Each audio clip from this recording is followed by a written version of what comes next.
प्रदेश की सत्ता की लड़ाई में सियासी गलियारों में क्या कोई ऐसी पटकथा लिखी जा रही है जिसकी भनक अभी सिर्फ चुनिंदा चेहरों को है? क्या एक ऐसा सियासी भूचाल आने वाला है जो उत्तर प्रदेश की राजनीति का पूरा नक्शा बदल देगा? सवाल कई हैं, जवाब फिलहाल धुंध में छिपे हैं। कहा जा रहा है कि महल की दीवारें मजबूत है, लेकिन फुसफुसाहटें कुछ और कहानी बयां कर रही हैं। बंद कमरों में बैठकों का दौर है, गलियारों में बेचैनी है और राजनीतिक शतरंज की बिसात पर मोहरे अपनी अपनी जगह बदलते दिखाई दे रहे हैं।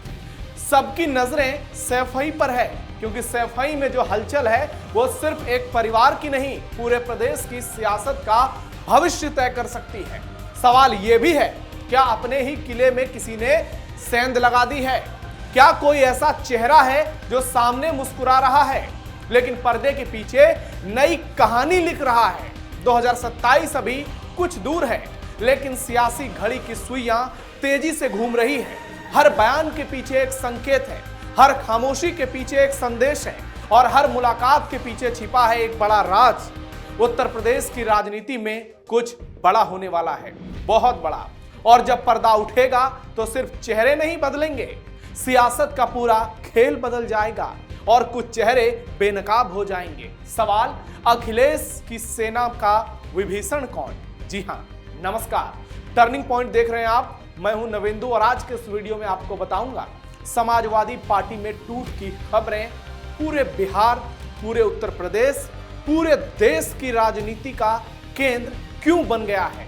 जम्मू कश्मीर से लेकर चेन्नई तक अब समाजवादी पार्टी की चर्चा क्यों हो रही है। ओपी राजभर के बाद संजय निषाद कूदे, यूपी के सियासी मैदान में भीषण जंग। अखिलेश की सेना का विभीषण कौन?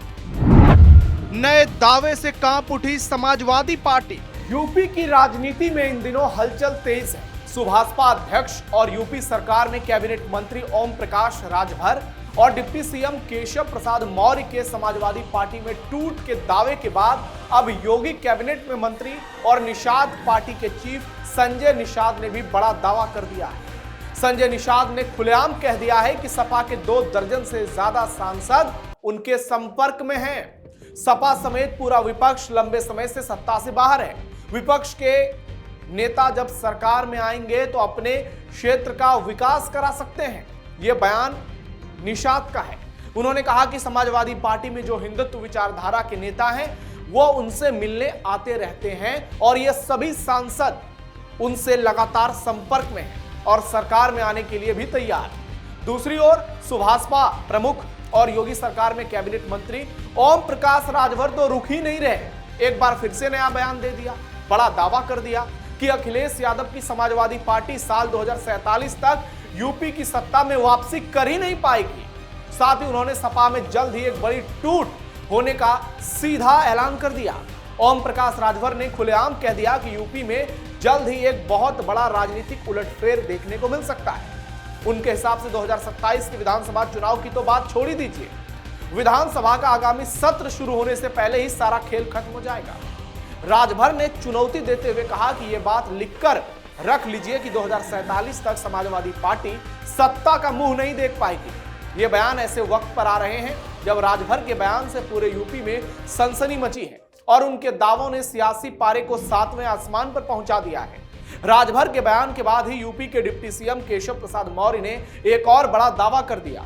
वो राजभर से भी एक कदम आगे निकल गए और कह दिया कि समाजवादी पार्टी के 25 से 26 सांसद अखिलेश से अलग होने की तैयारी में है, हमारे संपर्क में हैं, लेकिन हम उनको तोड़ ही नहीं रहे। सपा में तो अभी 25-26 सांसद टूटने को तैयार बैठे, हम लोग तोड़ ही नहीं रहे। हम लोग तो 27 में जानते हुए अपने आप ही टूट के चले जाएंगे। समाजवादी पार्टी का संचालन श्री अखिलेश यादव की साइकिल नहीं कर सकती। वो साइकिल सैफई जा सकती है, लेकिन सत्ता की गलियारे में नहीं जा सकती। सर, राम मंदिर में यदि अगर आरोप सिद्ध होते हैं तो क्या सरकार इन पर कार्रवाई करेगी? चाहे मामला इस कदर गर्मा गया है कि केशव प्रसाद मौर्य और ओम प्रकाश राजभर के बयान पर अखिलेश के चाचा और पार्टी विधायक शिवपाल सिंह यादव ने बड़ा हमला बोला और कहा कि जो नेता अपनी जीत का समीकरण नहीं बना पा रहा हो, वो समाजवादी पार्टी जिसको कई बार हरा चुकी हो, वो सपा के सांसदों को तोड़ने की बात कर रहा है। लेकिन वो अपना समीकरण तो बैठा नहीं पा रहे और कई चुनाव हार चुके हैं, समाजवादी पार्टी ने हराया है। तो ये लोग ऐसी बकवास करते हैं, झूठे लोग। इस पूरे मामले के केंद्र में है ओम प्रकाश राजभर, जिनके दावों ने सपा को तो बेचैन कर ही दिया है, बीजेपी के समर्थकों में भी खलबली मचा दी है। अब सपा सांसद राजीव राय ने ओम प्रकाश राजभर पर जोरदार पलटवार किया है और कहा है कि मैंने घोसी लोकसभा चुनाव के दौरान भी कहा था कि उन्हें बकबक करने की पुरानी बीमारी है, वो बकवास बातें करते हैं, इसका कोई इलाज ही नहीं है। पिता और पुत्र दोनों ही इस बीमारी की चपेट में हैं। घोसी से सांसद हैं समाजवादी पार्टी के राजीव राय। वहीं उनके अलावा शिवपाल यादव ने फिर से राजभर पर हमला बोला है और कहा है कि बीजेपी के लोग झूठ बोलते हैं, वो समय समय पर साजिशें भी रचते हैं। समाजवादी पार्टी का कोई भी सांसद पार्टी छोड़कर नहीं जाएगा, ये लोग अपनी टीआरपी बढ़ाने और चुनाव में सीटें बढ़ाने के लिए ऐसा करते हैं। मुझे लगता है कि उन्हें ट्वीट करने के लिए पैसे मिलते हैं, इसलिए वो ऐसी बातें करते हैं, झूठ बोलते हैं। 2027 में उत्तर प्रदेश में अखिलेश यादव की अगुवाई में सरकार बनेगी। पूरे उत्तर प्रदेश में कोई भी ओम प्रकाश राजभर की बात को गंभीरता से नहीं लेता। तो एक और राजीव राय, दूसरी ओर शिवपाल यादव और ओम प्रकाश राजभर पर एक के बाद एक ताबड़तोड़ हमले। ओपी राजभर ने अखिलेश परिवार को घेरा। पहले टूट का दावा ओपी राजभर ने किया, फिर उन्होंने बयान दे दिया कि सपा में बगावत तय है और इसका नेतृत्व बागी धरती के लाल यानी सपा सांसद सनातन पांडे करेंगे। हालांकि सनातन पांडे मीडिया के सामने आए और राजभर के दावों को पूरी तरह से नकार दिया। दरअसल ओपी राजभर ने सोशल मीडिया साइट एक्स पर एक ट्वीट लिखा और उस ट्वीट में वो लिखते हैं, कल से सब पूछ रहे हैं कि सपा में क्या टूट होने वाली है, तो सुनो, सपा के बागी सांसदों के गुट का नेतृत्व उत्तर प्रदेश की बागी भूमि का एक लाल करेगा और करे भी क्यों ना। कल जिस तरह से सपा कार्यालय में सम्मेलन के नाम पर ब्राह्मणों को तिरस्कृत किया गया, उससे बागी बलिया का लाल बहुत आहत है। योजना पहले से थी, लेकिन कल की घटना ने आग में घी डालने का काम किया। टूट होकर रहेगा। मेरी एक प्रतिक्रिया पर जिस तरह से पूरा सैफई खानदान मुझे गाली देने और सफाई देने में जुट गया है, उससे ज्यादा बेहतर है कि अखिलेश बाबू ट्विटर, एससी और पीसी वाली नेतागिरी छोड़कर अब सांसद बचाओ अभियान शुरू कर दो और दुखी एवं निराश सांसदों के घर जाकर उनसे माफी मांगो। बलिया से सनातन पांडे सपा के सांसद हैं, लेकिन उन्होंने राजभर के दावे को पूरी तरह से नकार दिया। हालांकि दावे को नकारते कई नेता रहे हैं। बंगाल की बात कीजिए, सयानी घोष की बात कीजिए, कल्याण बनर्जी की बात कीजिए, बहुत सारे लोग हैं ऐसे। महाराष्ट्र में बहुत सारे लोग हैं ऐसे जो दावे को नकार देते हैं। जेडीयू बीजेपी के लोग जब आरजेडी की साथ छोड़ने के लिए जेडीयू तैयार थी तो कह रही थी कि बिहार में कुछ नहीं हो रहा है। शहनवाज हुसैन फ्लाइट से उड़े तो बीजेपी के मंत्री थे और लैंड किए दिल्ली में तो पता चला मंत्री पद चला गया। तो ऐसे में सस्पेंस गहराता जा रहा है और इस खबर ने पूरे सपा महकमे में इस वक्त बेचैनी ला दी। राजभर यही नहीं रुके, गोमती रिवर फ्रंट घोटाले का हवाला देते हुए सुभाषपा प्रमुख ने एक और ट्वीट कर डाला। उन्होंने कहा कि सपा के कद्दावर नेता रामगोपाल यादव के बेटे और शिवपाल सिंह यादव के बेटे का नाम भी इस घोटाले में शामिल है। शिवपाल सिंह यादव के बेटे आदित्य यादव फर्रुखाबाद से समाजवादी पार्टी के सांसद हैं। सोशल मीडिया एक्स पर राजभर लिखते हैं, खनन और गोमती रिवर फ्रंट का पैसा कहां खपा रहे हैं, ये बात डिंपल, रामगोपाल यादव और अखिलेश यादव के अलावा ओम प्रकाश राजभर को भी पता है। अपने बारे में बता रहे हैं। एक खुलासे से आपकी ये हालत हो गई, फाइलों का पूरा पुलिंदा लेकर बैठा। कांप क्यों रहे हो अखिलेश?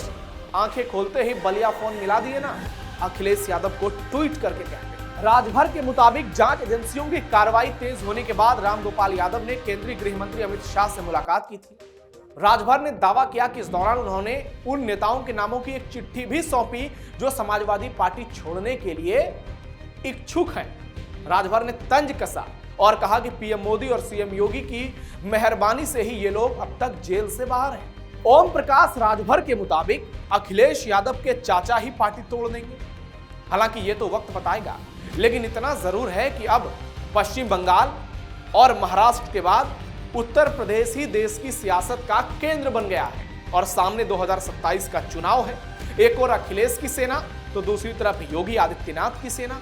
दोनों में कौन मजबूत है ये हर किसी को मालूम है, लेकिन अखिलेश यादव लड़ाई में तो हैं। 2024 में वो झलक दिखा चुके हैं। ऐसे में अगर उनके कुनबे में टूट होती है, जिसकी संभावनाओं से आज कोई भी इनकार नहीं कर सकता है, क्योंकि टीएमसी और शिवसेना की तस्वीरों ने पूरे देश के लोगों को यह भरोसा दे दिया कि कोई भी पार्टी टूट सकती है और बीजेपी भी तैयार रहती है इस खेल के लिए। तो अखिलेश यादव की पार्टी में अगर टूट होती है तो वो विभीषण कौन होगा? क्या वो सैफई का होगा? क्या वो लखनऊ का होगा? क्या वो कोई सांसद होगा?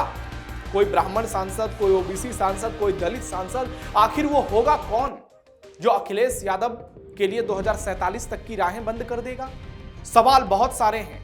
दोनों तरफ से वार पलटवार का दौर चल रहा है, आरोप प्रत्यारोप खूब हो रहे हैं, लेकिन देखना यही होगा कि उत्तर प्रदेश की राजनीति में क्या होता है, क्योंकि एक तरफ राजनीति और दूसरी तरफ योगी आदित्यनाथ हैं और योगी आदित्यनाथ की अगुवाई में एनडीए तो बहुत मजबूत नजर आ रहा है। लेकिन समाजवादी पार्टी टूटती है, कुछ लोग इधर आते हैं तो फिर अखिलेश का समीकरण कुछ ज्यादा ही बिगड़ जाएगा। फिर परिवार पार्टी दोनों मुसीबत में फंस जाएगी और आने वाले समय में इसका बड़ा इंपैक्ट होगा जो सीधे तौर पर 2029 के लोकसभा चुनाव के परिणाम को प्रभावित करेगा और यही देश की राजनीति का सबसे बड़ा टर्निंग पॉइंट साबित होगा। आपकी राय क्या है कमेंट बॉक्स में बताइए। फिलहाल के लिए इतना ही। हमारे वीडियो को लाइक शेयर कीजिए। धन्यवाद।